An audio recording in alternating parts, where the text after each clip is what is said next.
panggilan malih kanthi raos bingah kanthi sehat menika wujud rahmatipun pangeran mugi tansah pinaringan rahayu sedanipun. Rahayu. Dalu menika kawula namung badhe tanglet bab laku spiritual. Laku spiritual menika kan semua mengalami perjalanannya masing-masing, mengalami fase pengalaman masing-masing. Nah, pengalaman-pengalaman ingkang sampun dipun alami menika dos pundi arupi punapa mawon, nah menika pengin namung ben ngertos. Terus samangke saged damel visi napa kangge sinau sareng bab laku niku dos pundi jlentrehane terus pengalaman-pengalaman ingkang sampun dialami nika migunane kangge punapa kemawon kaya pedhalanipun sedaya kadang ingkang rawuh dalu punika. Monggo Yi Joko menika mangwedhar bab laku spiritual dalu para derek sedaya. Dalu. Rahayu panggenane. Rahayu. Masalah laku spiritual menawi proses spiritual menika ingkang sampun dipun lampahi menika panci leres ingkang dipun aturaken iwar wau. Secara pribadi menika alami perjalanan hidup menika dari masing-masing individu menika benten-benten.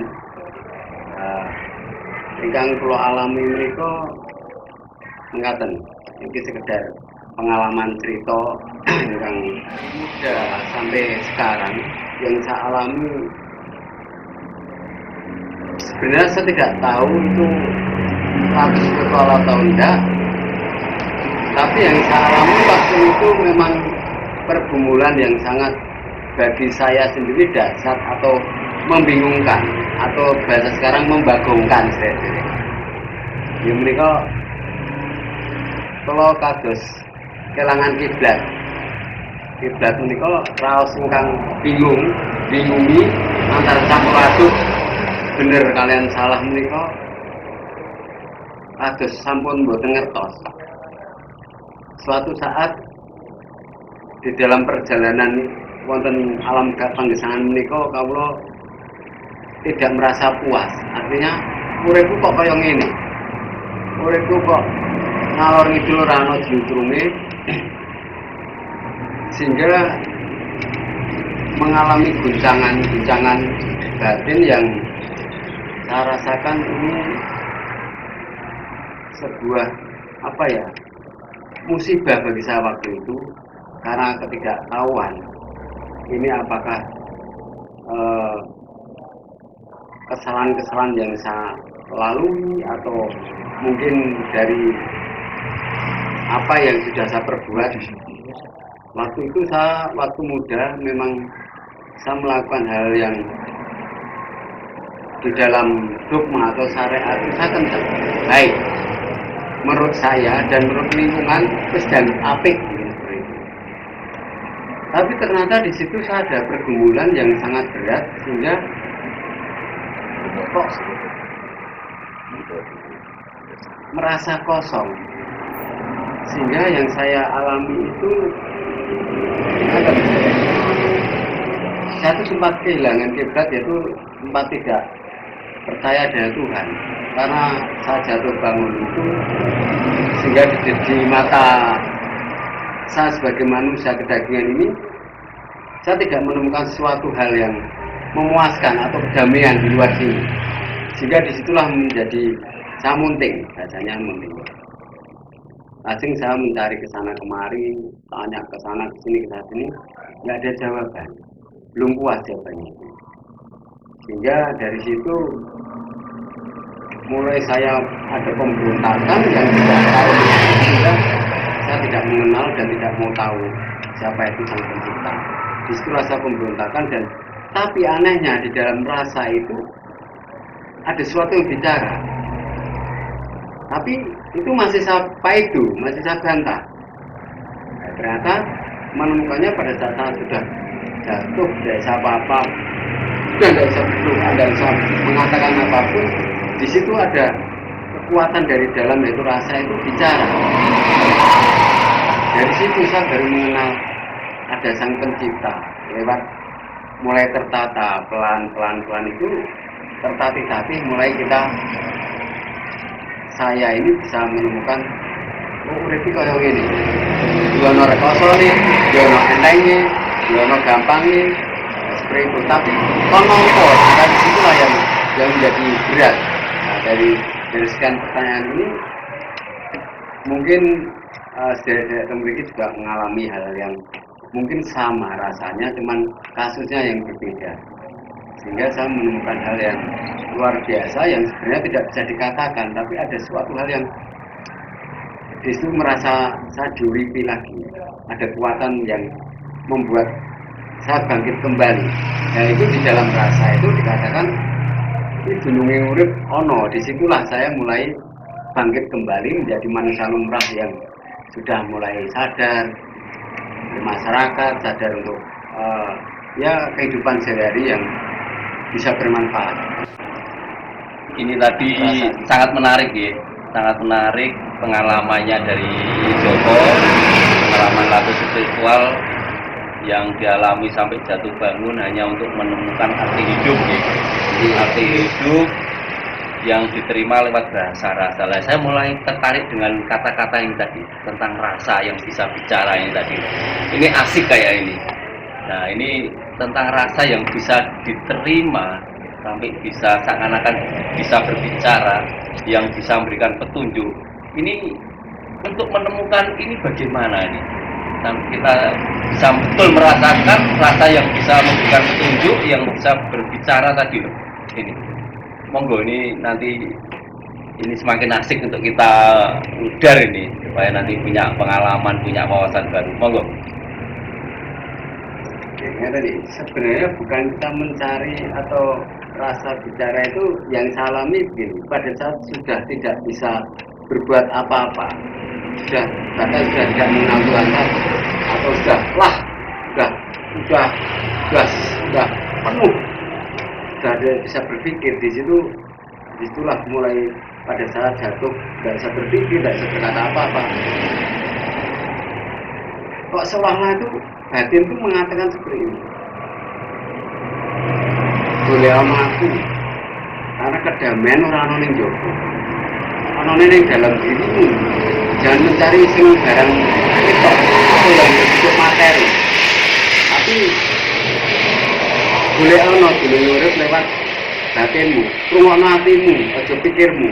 Ya ternyata saya pelajari, saya ungkapkan bahwa rasa bicara itu ternyata pada saat yang saya alami saat jatuh bangun tadi, saya hanya hidup ini dengan mengandalkan dengan pikiran. Aku tak ini ben sehingga pada saat gagal saya protes. Kurang apa tuh Gusti? Wong aku wis berusaha untuk jadi baik. Ternyata berusaha untuk jadi baik itu pikir kita, keakuan kita. Karena Tuhan itu maha dahsyat pada saat orang sudah tidak bisa berkata apa-apa, sudah tidak bisa bahkan memberontak pun, karena Gusti menika Roman Rohim atau kasih sayangnya yang sangat luar biasa, itu sehingga menuntun setiap langkah manusia yang sebenarnya kita tidak bisa mencari. Justru kita dibalik, sebenarnya kita yang dicari, sehingga itulah tanpa si wiji itu, atau dari bahasa syariatnya Nur Muhammad, atau di dalam bahasa Jawa kalau itu aku wiji pangeran sing dulunya noroso atau kalbu itu akan bicara. Setelah dari situ saya mulai belajar, tanya ke orang pintar, orang ngerti, dari baca, dari membaca setiap kitab apapun, ternyata itulah ada sesuatu yang memang Tuhan sing ora ketok. Tangkiniro kinoyo ngopo yang tidak bisa dibayangkan di kira-kira di situ ternyata ada.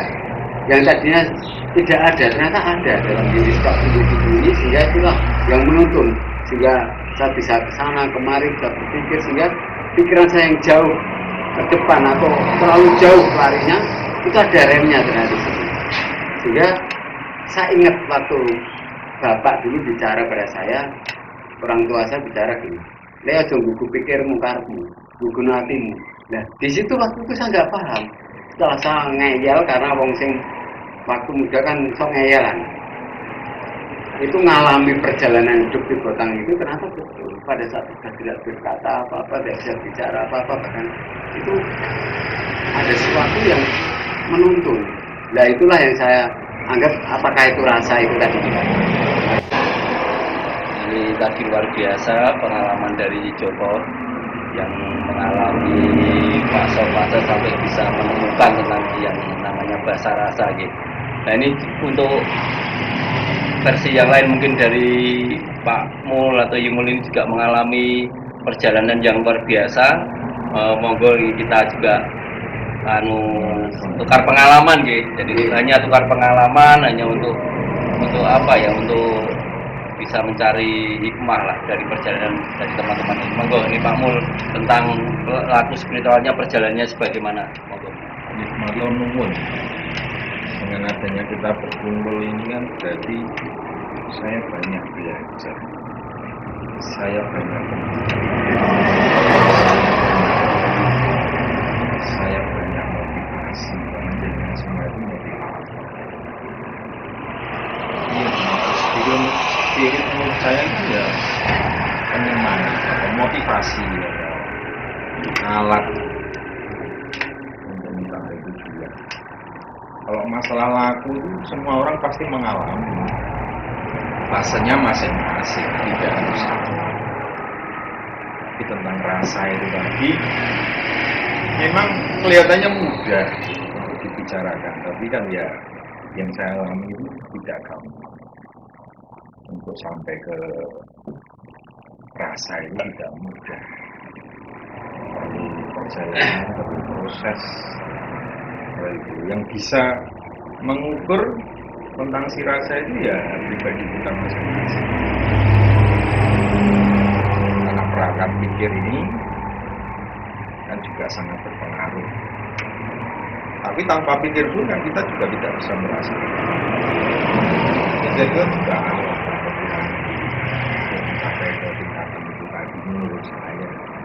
Makanya saya di sini banget menjadi motivasi saya, menjadi spirit saya, menjadi tuntunan saya, atau guru saya mungkin. Kalau tentang pengalaman saya kira kalau diceritakan tidak akan habis karena tadi saya di rumah dengan di sini pasti beda. Laku yang saya alami pasti beda. Dalam setiap jangka kita pasti berbeda. Kalau diceritakan tentang kasus per kasus, wah itu tidak akan rampung di semalam. Karena setiap detik, setiap menit itu ada proses perjalanan laku. Saya kira menurut saya ya itu hanya itu yang saya ketahui. Tapi untuk mencapai ke titik itu kan tidak mudah. Tidak bisa mengukur hanya tas masing-masing, kita masing-masing. Ya kita hanya menyamakan persepsi aja. Oh, berarti aku gini, aku tekan gini. Sisanya belum tentu kalau kita bisa seperti ini ya, seperti itu. Karena kan kahanan atau lingkungan yang kita hadapi kan juga berbeda-beda. Tapi setidaknya kan kita udah mudeng dulu lah. Kita sudah tahu itu bisa mengukur itu. Jadi intent istilahnya. Tapi kalau disamakan gue kudu kaya aku pasti nggak bisa. Aku ya kaya ngene iki yang saya lakukan yang penting aku seperti ini yang saya rasakan seperti ini. Kalau perilakunya beda, yang dirasakan kan ya sama. Abot enteng ya abot ya kondo, abot enteng ya enteng ya koyo ini. Seperti itu. Tulisannya ya sama abot enteng. Bukan tentang itunya, tapi yang kita rasakan bagi kita yang bisa. Orang lain tidak bisa mengukur. Itu menurut saya itu. karena kan perjalanan ini lama untuk mencapai ke titik itu masing-masingnya. Tapi semua pasti akan sampai, semua pasti akan bisa kita ikut, itu nah. Oke itu, monggo matur nuwun sangat ini saya dapat bimbingan banyak, dapat masukan banyak. Kedepannya saya juga bisa belajar. Semakin menarik ya. Kita Ngujoroso di pengalaman semakin menarik. Dari pengalaman dari Joko sedemikian rupa komplit, dari Yumul juga nih punya pengalaman yang lain juga, ya menarik juga.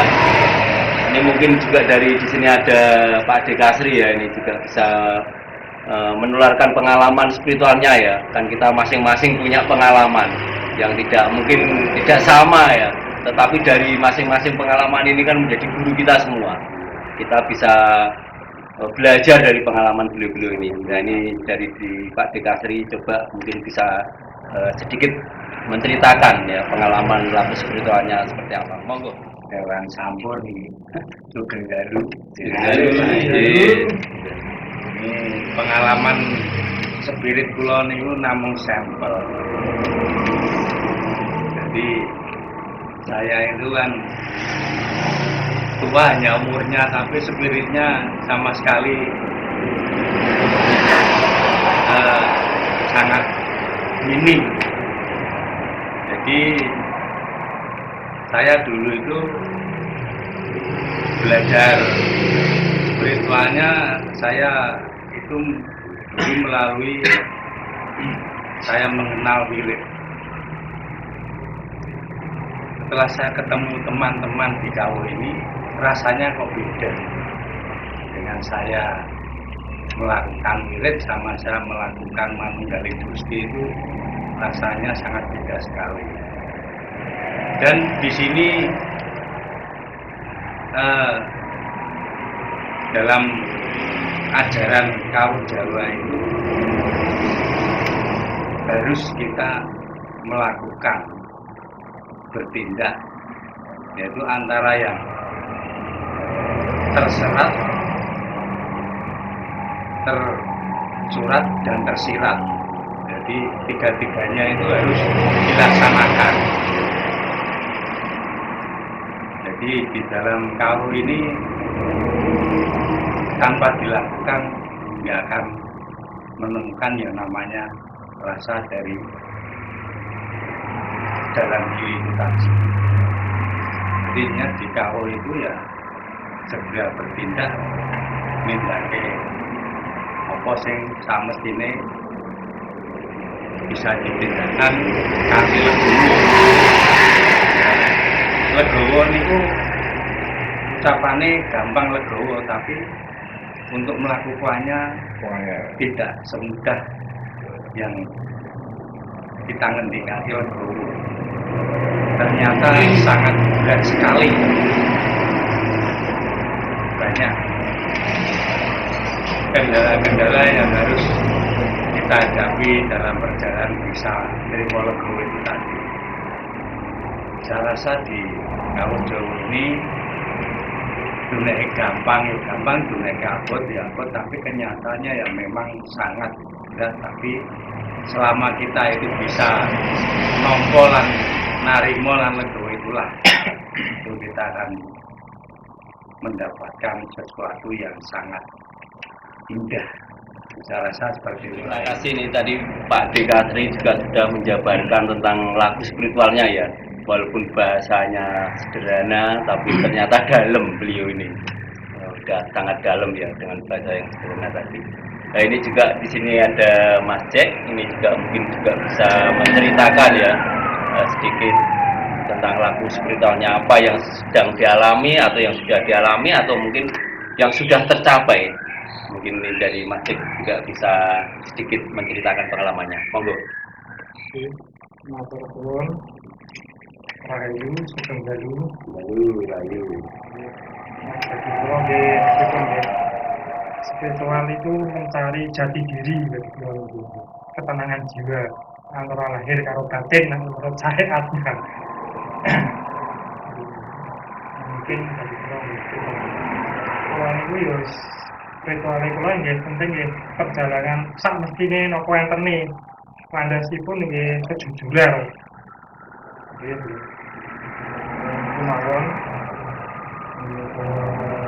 spiritual Semakin mengerucut dari pengalaman beliau-beliau ini ternyata luar biasa ya tentang kawruh yang atau laku yang mewujudkan kawruh, pemahaman kawruh ya, yang ternyata luar biasa semua. Kalau dari Joko tadi pengalamannya sampai bisa menemukan tentang bahasa rasa ya.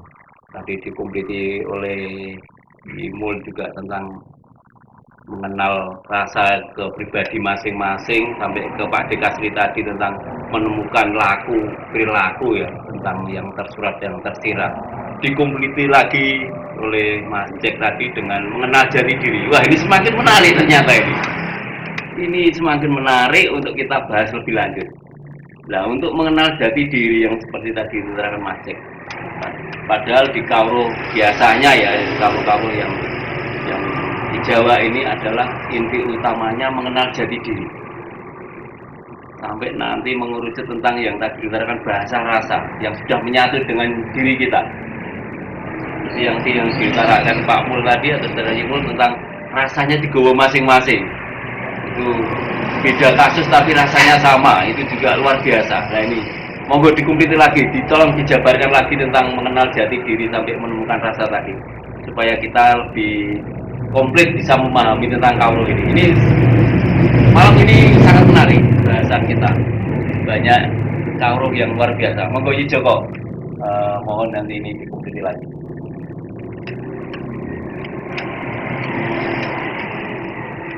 Yang saya pahami, Mas Ruhut, tentang mengenal jati diri itu juga kembali tadi.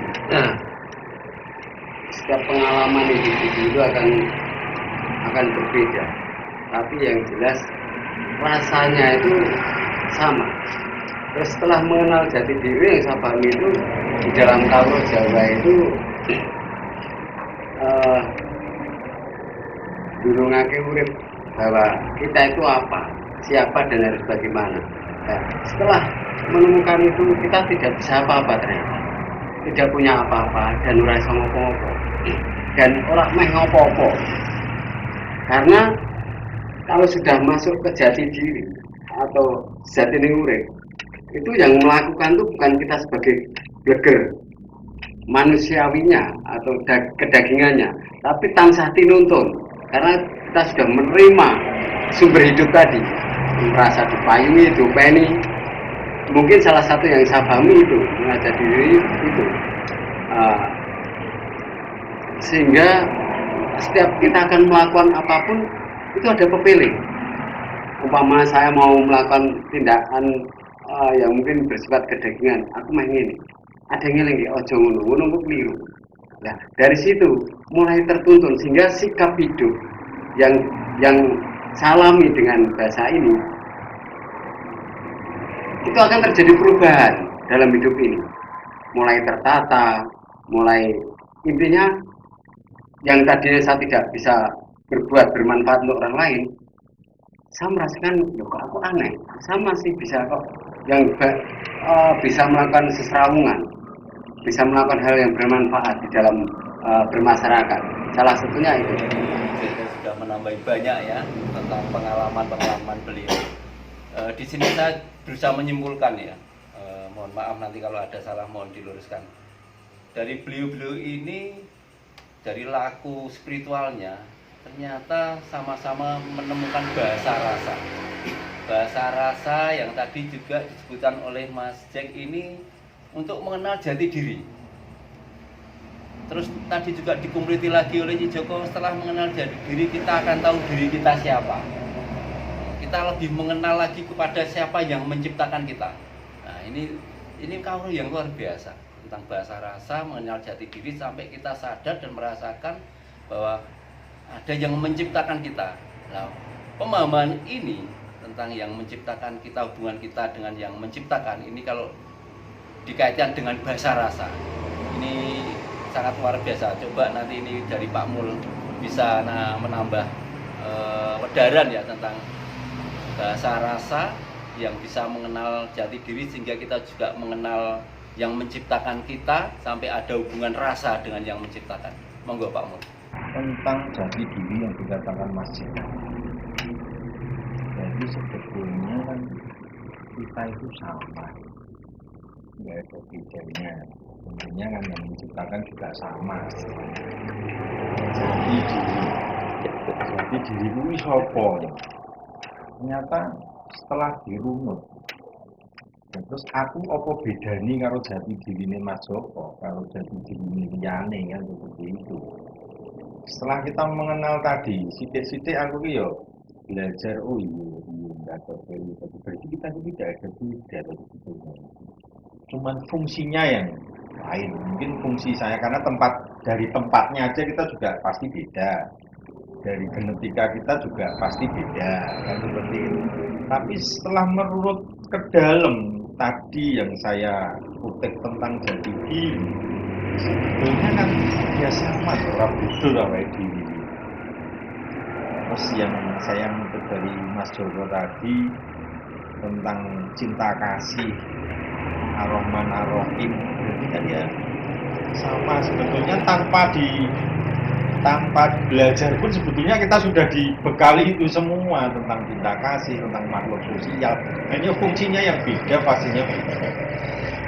Karena tempat kita juga beda, tapi diciptakan satu itu tadi, si rasa atau urip itu tadi, uripnya sama. Tentunya penciptanya kan juga sama. Yang membedakan hanya bentuk fisik figur kita. Tentunya setelah kita mengenal tentang jati diri, otomatis yang saya kutip dari Mas Joko tadi tentang cinta kasih, berarti kan sekarang ke perilaku kita. Kalau kita sudah mengenal jati diri, terus yang kita aplikasikan kepada sesama kan cinta kasih, perilaku yang kita kasih. Tentunya tentang perilaku yang cinta kasih itu kan ya damai. Kalau damai itu tentu kan ya rasanya damai, yang saya lakukan damai sesama, kasih untuk sesama, otomatis yang menerima, entah itu dikatakan orang baik atau buruk, karena saya sudah dengan rasa cinta kasih, otomatis yang menerima pasti juga sama. Yang saya maksud apa ya, ini ya yang dikatakan rasanya sama. Kalau sudah ketemu tentang cinta kasih tadi, ya bumi rasanya kayak samanya kayak di situ. Dengan cinta, didasari dengan cinta kasih, otomatis perilaku kita kan juga sesuai dengan cinta kasih itu tadi. Damai itu jadi rasanya ya nyaman, damai itu tadi. Apa ya ngono, kan seperti itu. Makanya sebetulnya ya pribadi kita yang bisa merasakan. Mungkin nanti kalau ada masukan lagi, saya bisa bertanya lagi, saya bisa nambahin lagi. Ini kan istilahnya kan spirit ya seperti ini, saling mengisi spirit. Terima kasih kehadiran dulur-dulur sedaya ini di malam ini luar biasa bagi saya, dengan bahasa yang lugas, bahasa yang kekinian. Beliau ini banyak menjabarkan tentang pengenalan jati diri atau pengenalan bahasa rasa yang ini luar biasa, yang bisa lebih jujur. Ternyata ini bahasa rasa yang tadi saya kutip dari beliau juga. Terus cinta kasih juga tadi tentang bahasa rasa yang diutarakan tentang Pak Dikasri perilaku, tentang perilaku yang berbudi luhur juga bahasa rasa. Ternyata bahasa rasa ini luar biasa. Mungkin karena waktu ya, mungkin lain waktu kita bisa lebih mendalam untuk medar tentang bahasa rasa.